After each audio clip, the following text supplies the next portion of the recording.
वालिदैन ने आज मुझे इस काबिल बनाया है। वालिदैन दुनिया की अजीम नियामत है, इनका कोई नियामत गुजर नहीं है। मजरम देखिए तो आप जिंदा देता है, माँ चलना सिखाती है तो आप दौड़ना सिखाता है, माँ खड़ा होना सिखाती है तो बाप खड़ा रहना सिखाता है, माँ अगर चले तो बाप जन का दरवाजा है, माँ अगर बूढ़ी शफीक होती तो बाप बहुत मेहरबान होता है। दुनिया में कोई लम्हा है नहीं जिसमें वालिद की पहला शामिल ना होती हो। वालिद कुदरत का सबसे अनमोल खजाना है, हमें अपने वालिद की कदर करनी चाहिए और माँ बाप की अपनी बात है ऐसा लफ्ज़ निकाला जाए जो इनकी तकलीफ और रंज का बाइस बने। वालिद की मौजूदगी एहसास से बाहर होती है, इनकी खिदमत से ही सबकी तकलीफ पार होती है और इनकी रज़ा ही से सबकी किस्मत पायदार होती है। माया बेलो जज्बे मोहब्बत का पेट है तो बाप खुलूस दिलजोई का हसीन शाहकार कर देता है कि ये दोनों हस्तियाँ वो है जिनकी बिना तो हमारी पहचान है और ना ही कोई शनाख्त है। वालिदैन औलाद की मोहब्बतों का गहवारा है, दुनिया में बेहतरीन सहारा है, इनकी इबादत सुन्नत और अल्लाह की खुशनुदी का जरिया है। वालिदैन हमारी तालीम और तरबियत करते हैं, अपनी बच्चा से ज़्यादा हमारे लिए मुशक्क़त करते हैं, खुद भूखे रहकर औलाद का पेट पालते हैं, हमारी खुशी की खातिर अपना चल कुर्बान कर देते हैं।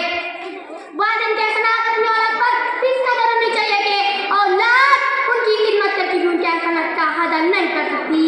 माँ बाप बच्चों की ढालते हैं एक ऐसा दरख्त जो पूरा उठना दे लेकिन साया जरूर देता है।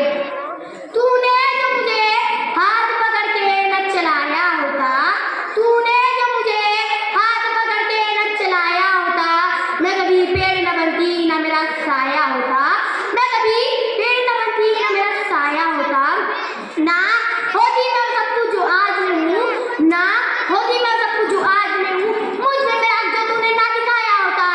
वालिदैन दुनिया का आज़ीम रिश्ता है जिनको पाक हम अपना खुदा भी मुस्बते। माँ या बाप इनकी एक मुस्कुराहट हमारे लिए एक नई जिंदगी और एक नई राह का साक्षात होती है। मोहतरम हज़रात, एक हदीस में हज़रत अबू हुरैरा रज़ियल्लाहु ताला फरमाते हैं कि एक सहाबी हुज़ूर सल्लल्लाहु अलैहि वसल्लम के पास आए और उन्होंने पूछा, ऐ अल्लाह के रसूल सल्लल्लाहु अलैहि वसल्लम, माँ बाप का क्या है? हुज़ूर सल्लल्लाहु अलैहि वसल्लम ने फरमाया, हुमा जन्नत व नार, वो दोनों तुम्हारी जन्नत भी है और तुम्हारी दोज़ख भी है। मतलब ये है कि तुम अगर उनकी फर्माबरदारी करोगे तो जन्नत के हकदार बन जाओगे और अगर तुम उनके साथ बातचीत करोगे तो दोज़ख में जलना पड़ेगा।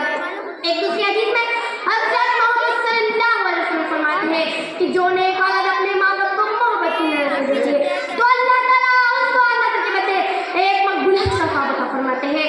सहाबा किराम रज़ियल्लाहु ताला अन्हुम ने आप सल्लल्लाहु अलैहि वसल्लम से पूछा, अगर कोई शख्स दिन में 100 मरतबा नज़र आए तो? हुज़ूर सल्लल्लाहु अलैहि वसल्लम ने फरमाया, हाँ, अल्लाह ताला की अता और बख्शिश तुम्हारी 100 से बढ़कर है।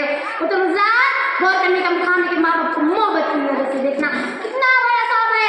जो लोग अपने माँ बाप की दिल जान की पूछ करते हैं, वक्त उनके आराम सुकून का ख्याल रखते हैं, वो अल्लाह के नज़दीक कितना ऊंचे दर्जे के मुस्तहिक होंगे हम समझ भी नहीं सकते। इसीलिए हर शख्स को फर्ज है कि वो अपने माँ बाप की खिदमत करे और उनको खुश रखने की कोशिश करे।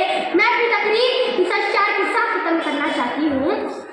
नींद अपनी बुलाकर सुलाया हमको, नींद अपनी बुलाकर सुलाया हमको, आंसू अपने गिराकर साया हमको, आंसू अपने गिराकर साया हमको, दर्द कभी ना देना उन हस्तियों को, दर्द कभी ना देना उन हस्तियों को, अल्लाह ने माँ बाप बनाए जिनको।